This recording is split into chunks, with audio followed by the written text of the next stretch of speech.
So here's how I would start off the trick. So I would show you guys over here that in this red deck I've actually drawn a whole bunch. It's kind of like a little flip ramp, so you can go through and you can see exactly what's going on. So a little guy is going to go through his hat and he's going to pick a random card, right? So you don't know what that card is yet, so what I'd have you do is go ahead and think of any card you wanted to, kind of like an invisible deck trick. So let's say you were thinking of the card, but since you're not here, I'm going to go ahead and simulate that just by picking out a random card from this deck over here. And let's say you were thinking of a card and you happen to think of the Queen of Clubs, right? So literally out of any single card in the deck, you happen to be thinking of this card right here, which is the Queen of Clubs. So this is what's going to happen. So let's say we take your Queen, all right, your Queen of Clubs. And like I said before, you could have picked any card in the deck, and we've already shown you that our friend here has already gone through his hat. And look, I'll show you guys really quick as I go through and riffle through the deck.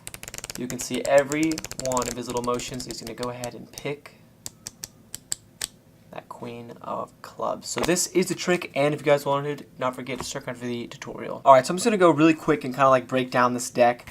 So this is the card trick that I believe, I saw this on Britain's Got Talent, I think it was like a couple years ago. It's honestly really, really old, but I happened to find this deck, and I forgot I completely had it, and it's actually super cool. So essentially, you can look it up, and I'll probably leave a link in the description box where you can find it. It's just like a little cartoon deck. And essentially, each one of the faces, it truly is a little flip book. So it truly is just one of these things on the bottom.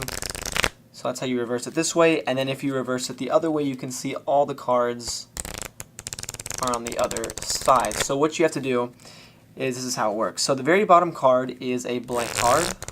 Okay, so there's no names of any of the cards here just yet.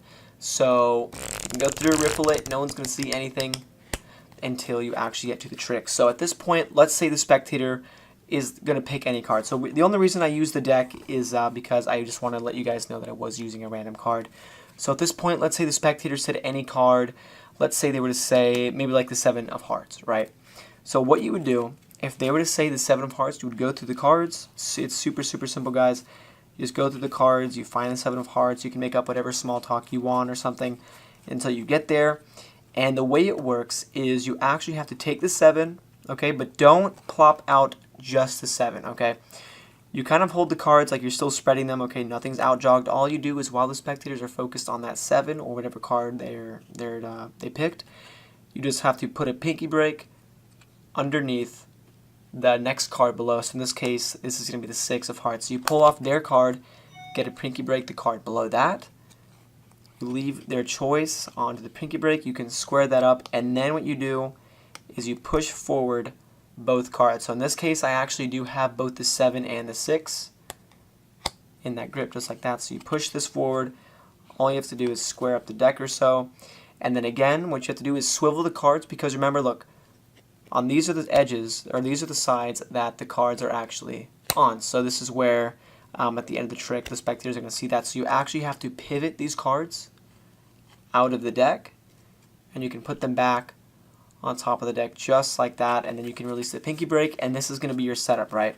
So you have the 7 and then the card below it as well. All you have to do is a super, super simple wrist kill. So you're going to hold on to that 7 and then pry away the card below it so they don't see that the bottom's changed. In this case, you have the 6 of Hearts there. The 7 can go on the table so they can see it. And like I said, guys, you want to have the card that's below their picks. In this case, the 6 of Hearts, you want that on the bottom, not necessarily the card they picked. And now all you have to do, because you've switched the cards, when you swivel them out of the deck, the trick is actually set up and ready to go just like that. And the last card will be the card they selected. So in this case, the 7 of Hearts. So it's super simple. That is it. And then all you have to do in order to reset the card trick is put the cards back in the order you had them, twist them around, and then you can put them right back into the order that you found, and the trick is going to be good to redo. Just like that. Obviously, you don't want the spectators to see you redoing the card trick, but as you guys can see, if you don't actually put the cards back the right way, you're going to get a little flash, which isn't good. So you want to go ahead and fix that mistake just by putting the cards back in the same order, but that's essentially it. So that's it for the card trick, guys. I'll leave a link for the cartoon deck, and then that way you guys can do the trick as well. And if you haven't subscribed, go and do so. And as always, thanks for watching.